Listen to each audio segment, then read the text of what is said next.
Oh,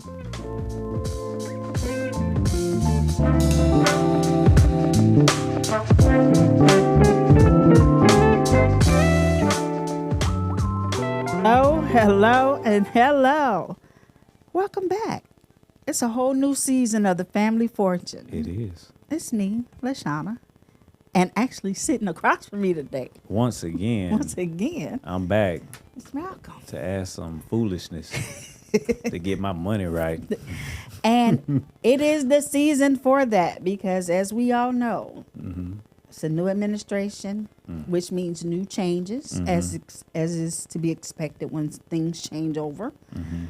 And so we want to make sure we talk about some things that have already taken place since the new administration has come into office, and what you can expect from the in the future to get your money right.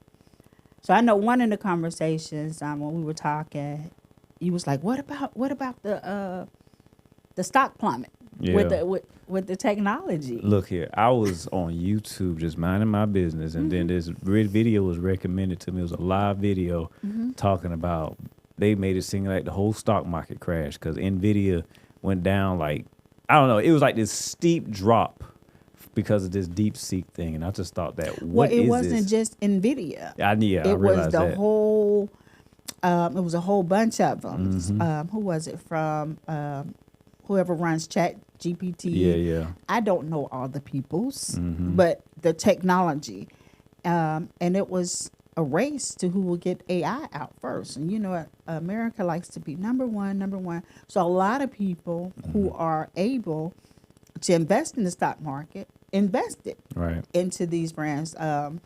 Facebook, Chat GTP, who else is involved in NVIDIA, a whole bunch of other people. So they invested into this. And then all of a sudden, because, you know, we're going to be first, we're going to be the best, blah, blah, blah. We're going to build all these little centers and what have you. And then lo and behold, in the dead of night, here comes another company from one of, I think it was China, Yep, it was China. introduced DeepSeek, Yep. which is supposedly, allegedly, a faster, cheaper AI platform. And it just wiped everybody out. We'll see. We'll see.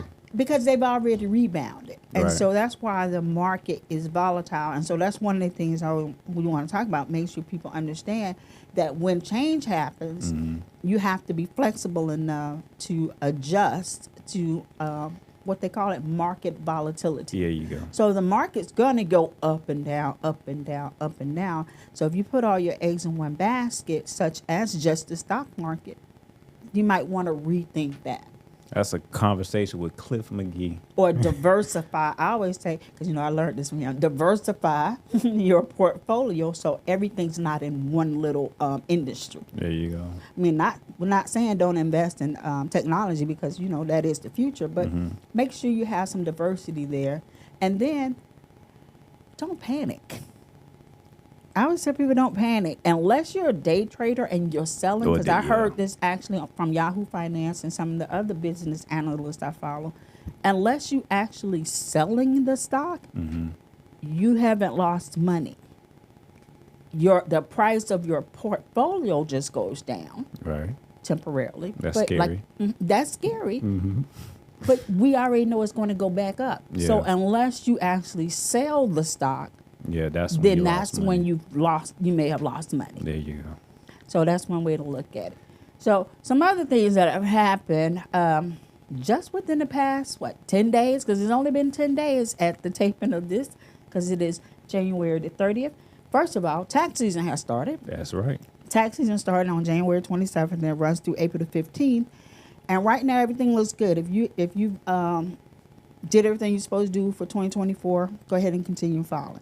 We're talking about what you need to prepare for in 2025 in order to file your taxes next year. Okay. So one of the things that's going to possibly happen, and it hasn't happened yet, but it's scheduled to expire at the end of the year, is that income and tax job cut. So way back in when, I was telling you before, in 2017, it was kind of fairly easy. It was across the board. You make this amount of money, you find your filing status, and that's how much tax liability you had. 2017, with this new policy they put in, which is supposed to expire at the end of the year, it was increments. Now, this amount of money is taxed this much. The next block of money is taxed this much plus that. So it was supposed to help the lower income and the middle class, and hit the wealthy a little bit harder. But now with the people in Congress, they're trying to wiggle that into their budget and into the federal budget to make it either better, make it go away. We don't know. We will see. Say that to say, be prepared. Because another thing that happened in that 2017 bill was child tax credit went up. That's right. I do remember that one. Mm-hmm. Child tax credit went up from $1,000 to $2,000. So that's also potentially on the chopping block. So that's something else you have to prepare for. Is it going to stay $2,000? Is it going to raise up? Is it going to go back down to what it was before, which is $1,000? So you always have to kind of prepare yourself for these things as they go up. What else happened? Tariffs. All right, first of all, explain to me what's the definition of a tariff. Okay, let me see if I can break it down, because I know it here. Yeah. You understand the concept? I understand the concept, so I got to make sure I can explain it. Okay. So tariffs are taxes, pretty much. Correct. Taxes, and it's usually on imported goods coming in, and exported goods going out. So tariffs usually happen when one country decides, okay, for this set of goods, we want to impose a tax for you to bring it into our country. And it could be per unit, or it could be a set price. It could be whatever. So let's just say country A, USA, country B, whomever. Country A, us, in order to potentially lower the budget, increase manufacturing within our own country, and to stop people buying goods from over here and buy locally instead, they said, well, we'll impose a tariff, a tax for all these goods or these particular goods, so that'll force people to buy locally. And that's up here, the bottom line. So you're going to have both sides fighting about, well, if you want to tax me, I'm going to tax you. And who pays for that tax, though? Who pays for the tax? Ultimately, it is the business. However, they will move it down. They will move it down. Consumers paying for this. Consumers will ultimately end up paying. Now, if you got some nice business that you buy from that say, I'm going to just eat that cost. I don't know of any at this moment. I can't come up with any off the top of my head that says I'm going to eat that cost. The consumer's going to pay, and then paying more ways, not with just higher prices for stuff, but less availability of stuff, because then you start getting into the supply and demand, and we're not going to let your ship in, or you don't do this. It's just the whole thing that's above my pay grade up here. But all I know is the price of eggs is high. I was joking with my daughter yesterday. I said, we're going to get some chickens. We could just raise chickens at our house. And that is what I've heard a lot of people saying, that they're going to start, doing chickens, creating their own little backyard homestead. Because it's about to be I don't want any more children, though. So taking care of an animal seems like taking care of more children. I cannot disagree. But that's something you have to prepare for. Yeah. Make sure you're saving money for those unexpected expenses and the cost of things going up, because they're going to go up. It's the way of the world. Things will get worse before they get better. So for people to think imposing tariffs or doing this will automatically make the price of eggs go down, we already know that's not going to happen, because there's got to be a little bidding war and everything else. So it may be months, years before prices stabilize. All right. Okay. My goodness, what happened else? What else happened? So we got the tariffs. I got gray hair, a lot of it. I'm a young man, supposedly. We got the tax rate changes. We already talked about that. Yep. Guess what else is kind of iffy and may increase? Healthcare costs. Because One of Are we talking pharmaceuticals or are we talking about both? Okay. All of it. So one of the main things that is they're fighting about in Congress and hoping to get put into the budget bill and everything else is Medicaid. They want to cut Medicaid. Okay, yep. Some That's people want to always a cut thing. Medicaid, and some people want to cut, some of the other social programs such as SNAP, EBT, those things, in order to bring down the deficit. So they think doing that will bring down the deficit. So there's a possibility that Medicaid or health insurance costs may go up. Yeah. You have to prepare for those. There was a bill, I think it has expired, don't quote me on it, but dealing with setting a standard for pharmaceuticals.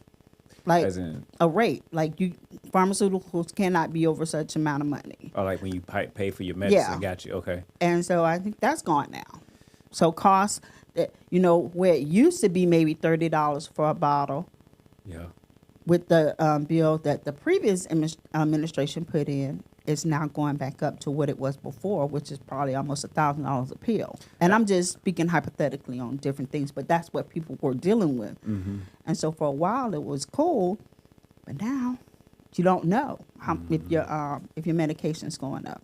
I would imagine, when somebody ate that cost, when it was a cap, the medicine quality hopefully did not change. Mm-hmm. So there was still somebody who ate the cost. And The big pharma, what they call it, okay. they ate the cost, and then they cried about it. And then now we're here. Now we're here. Oh. Now we're here.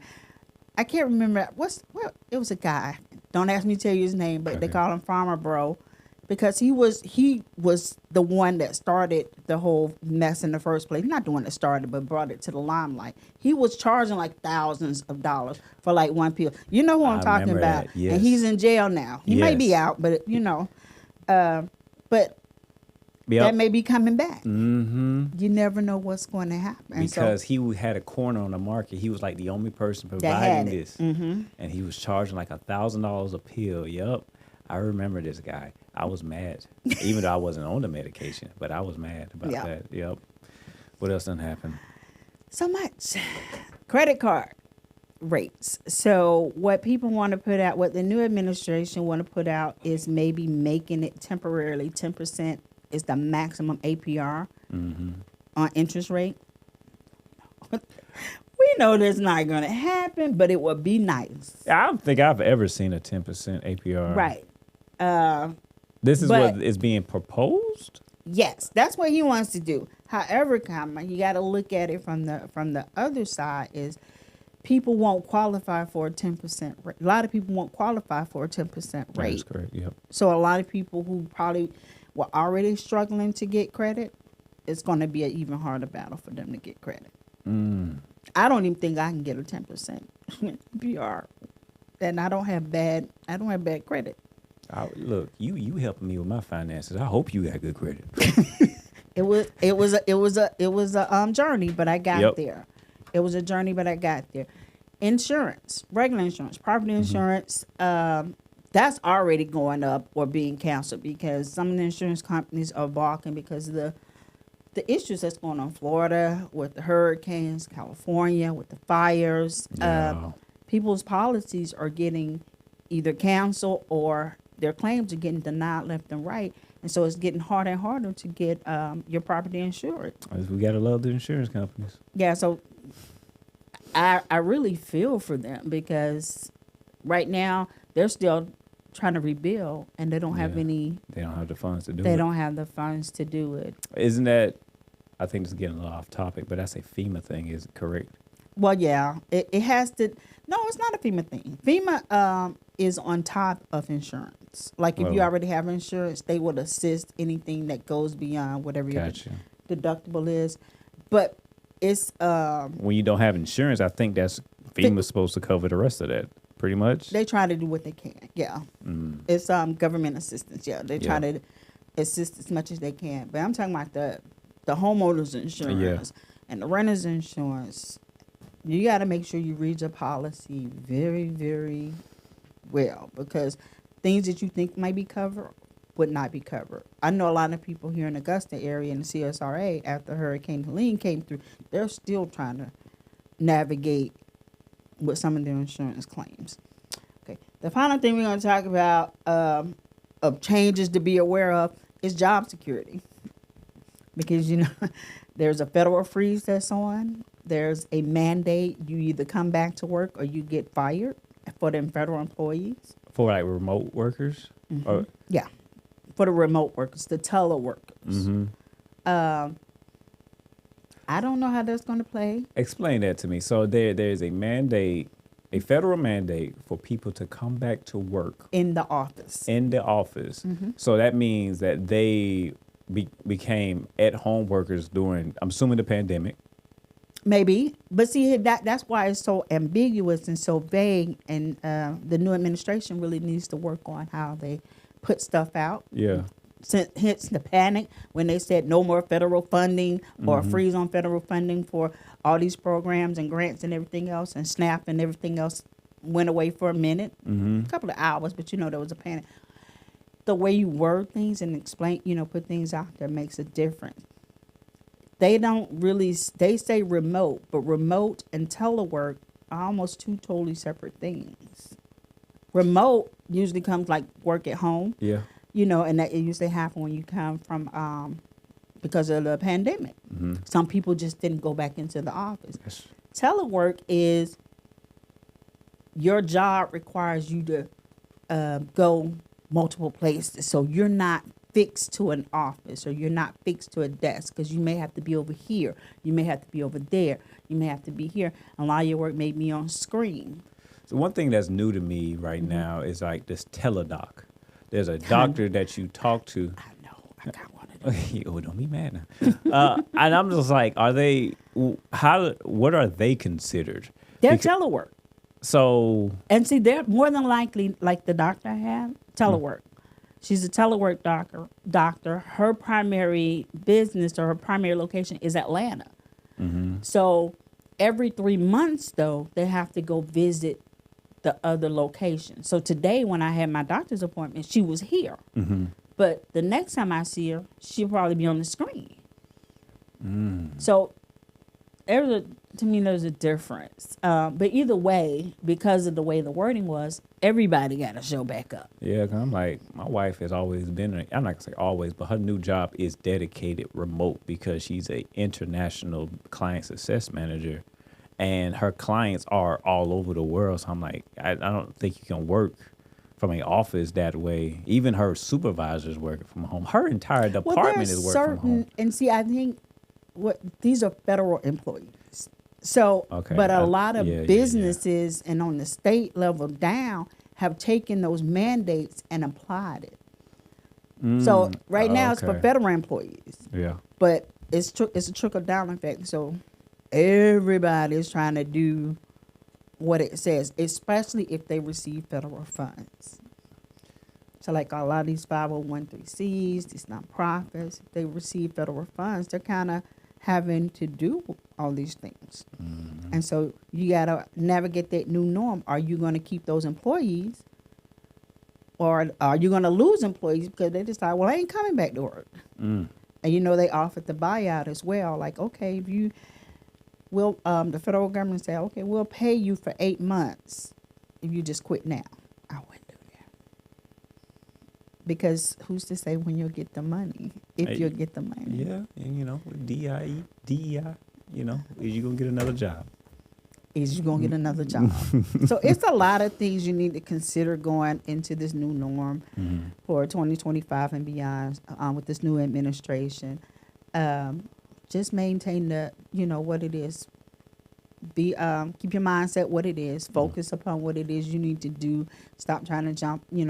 I wouldn't recommend in this day and time following the Joneses or trying to step out unless you have a solid plan and a solid budget and a solid mindset of, yeah, this is going on now, but this is what my goal is. So can I deal with this right now in order to get past it and to reach my goal? You just got to ask yourself these questions because everybody's money about to be funny, in my opinion. Well, if there's nothing else, am I gonna be able to shop at TikTok? What's gonna happen? Are we gonna lose the TikTok and see, that's shop? where the tariff thing comes in. We can talk about that offline. He's using the TikTok thing as a way, as a ploy. I don't think it's gonna be here forever. I'm just saying. Look, I think it's gonna go away. I ultimately think it's going to go away because all these people that jumped in and said, I'm going to buy it. Where were y'all before? Rip. Anyway. Welcome to 2025, y'all. I know. But there's a lot of stuff that's supposed to be happening coming up soon. We got some more economic empowerment sessions coming. We have some awesome topics coming. I'm excited. I'm excited, too, because I want to. Like I was talking to Cliff. Mm-hmm. I'm looking forward to this investment series. This investment series. Mm-hmm. That's right. And then also I want to actually learn more about taxes because I don't know anything. Like I said that I've done my taxes in the past, but TurboTax I feel like doesn't count because like I don't really know what I'm doing. That's something that I encourage. I'm not. Software. I mean, if you do it yourself, you use software, you have a tax professional. Yeah. I always say know the tax basics yourself because you don't know, one, if the software's got a glitch. Yeah. Or if your tax professional is a crook. You never know. So know the basics at least. Know what a deduction is. Right. Know what the credit is. Know what tax bracket you're in. What forms do you need to file? Mm-hmm. Just bare minimum basic stuff. Do you even know how to read a W-2? Don't even get me started. So, I'm hearing you want me to do a class on taxes. Please, because I love to be independent. I do not like having to rely on other people. I use tax software, but I do my own taxes, and I've always done my own taxes. Good for you. But I always have my little publication 17. I call it the IRS Bible, but it's the guide to everything taxes for that particular year. They come out every year. So the 2024 tax season publication 17 is already out. Just go to irs.gov. And you can always just go to irs.gov and all your questions will be there. You can file for free. Yes, you can. What's your email address? That's a good question. Now, these days, let me stop. L. Bradwell at tbcaugusta.org. Harass LaShonda with all your questions and your ideas for future topics. I think we're kind of set up until May. Yes. We actually set beyond that because I don't know how long. Yeah, because Cliff takes part of that. Yes. Mm-hmm. But anyway. We need topics for our fall season, what I call the fall season. Yep, our stewardship series. That's definitely going to be one topic. Mm-hmm. But we need some other stuff. Hit us up. Anyway. Why you tell me my hair was sticking up this whole time? I'm not the director today. Welcome, Debbie Hill. That is Welcome, Debbie Hill. That allowed me to sit over here today. Let's hit that music. And let me have my hair sticking up like alfalfa. Anyway, what's your name? Until the next time we meet, it's me, Lashana. And I am Malcolm. And this is the Family Fortune. We'll holler at you soon. Bye. Debbie, you gonna have to work on your direct. I ain't even looking at the camera. I'm like, that didn't look. I'm like, my hair was sticking up.